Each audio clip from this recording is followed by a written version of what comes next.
ခွနဲ့သားလေးပေါင်းတို့ဘေးအန္တရာယ်တွေကင်းအောင်အန္တရာယ်တွေမှလွတ်ကင်းအောင်ဖရာတရားများများလို့ကုသိုလ်ကောင်းမှုတွေပြုလုပ်ကုသိုလ်ကောင်းမှုများများလုပ်ရင်လူဒါနတွေလုပ်ရင်ကိုယ်အတွက်ပါတာပေါ့ကြောင်းလဲတွေကမြန်ဆန်တယ်ဖြစ်ပျက်တွေကမြန်ဆန်လွန်းလာတယ်အန္တရာယ်ကင်းဘေးရှင်အောင်ဂုဏ်တော်ကာရတော်ပိဋကတော်တွေရွတ်ရဏသုံးပါးလည်းမမေ့နဲ့ဖရာတရားများများပြုလုပ်ကြပါအန္တရာယ်ကင်းအောင်နေထိုင်ကြပါမေတ္တာတုတ်များများရွတ်ပေးပါမေတ္တာတုတ်ရွာတိုင်းအိမ်တိုင်း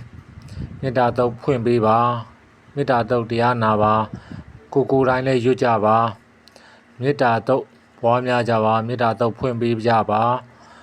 မေတ္တာတုတ်17ခေါက်တရားနဲ့17ခေါက်ဖွင့်ပေးပါရွာထိပ်မြို့ထိပ်အိမ်တွေမှာ17ရ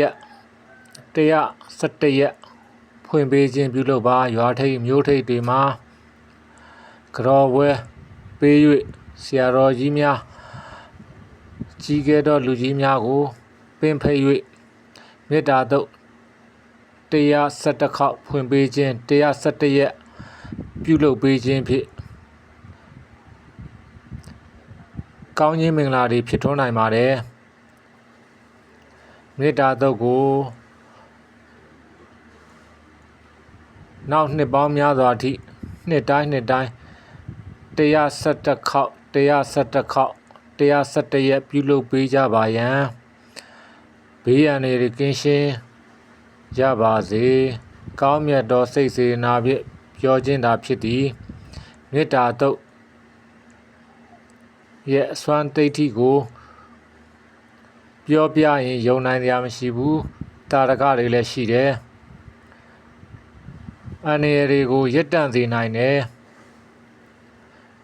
မေတ္တာတုတ်17ရက်ဖွင့်ပေးခြင်းတရား17ရက်ဖွင့်ပေးခြင်းရွာထိပ်မျိုးထိပ်တွေမှာပြုလုပ်ပေးကြပါရန်ကောင်းမြတ်သောစိတ်စေနာဖြင့်ပြုလုပ်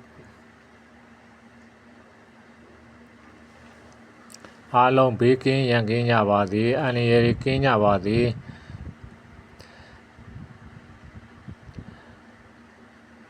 ခန္ဓာတွေ